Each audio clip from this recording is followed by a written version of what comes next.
Hi అండి, అందరికీ నమస్తే. ఎలా ఉన్నారు? మేమందరం బానే ఉన్నాము. ఈరోజు వంట ఏం లేదా? ఈరోజు సండే ఏంటన్నా స్పెషల్ ఉందా? అండాక ఆమ్లెట్ చాలా స్పెషల్. నిజంగానే ఈరోజు స్పెషల్ ఆమ్లెట్ చేయబోతున్నాను మీ అందరి కోసము. ఏంటి స్పెషల్? ఆమ్లెట్ అంటే ఆనియన్స్ వేసి ఎగ్ వేసి వేసేసేదే కదా, మా అందరికి తెలుసులే అది. అవును, కరెక్ట్ గానే చెప్పావు. బట్ స్పెషల్ అని చెప్పాను కదా. ఒక పెద్ద ఆనియన్ ని చిన్న చిన్న పీసెస్ గా కట్ చేసుకొని ప్యాన్ లో ఆయిల్ వేసుకొని ఆనియన్స్ ని బాగా వేయించుకోవాలన్నమాట.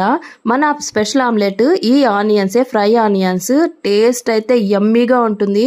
ఇలా ఆనియన్స్ వేసుకున్నాక పచ్చిమిరపకాయలు, పసుపు, సాల్ట్ నేను 3 eggs తీసుకున్నాను, ఇద్దరికి సరిపోతుంది. సో బాగా మిక్స్ చేసుకొని ఆనియన్స్ ఫ్రై చేసుకున్నాం కదా, దాంట్లోనే ఆమ్లెట్ వేసుకొని ఇలాగా ట్రై చేయండి. బాగా రోల్ చేసుకొనేసి ఫ్లిప్ చేసుకోండి. ఆనియన్స్ లోపల అంతా ఉడకాలన్నమాట. లోపల ఎగ్ అనేది పచ్చిగా ఉంటుంది. సో లో ఫ్లేమ్ లో పెట్టుకొని బాగా ఉడికించుకోండి.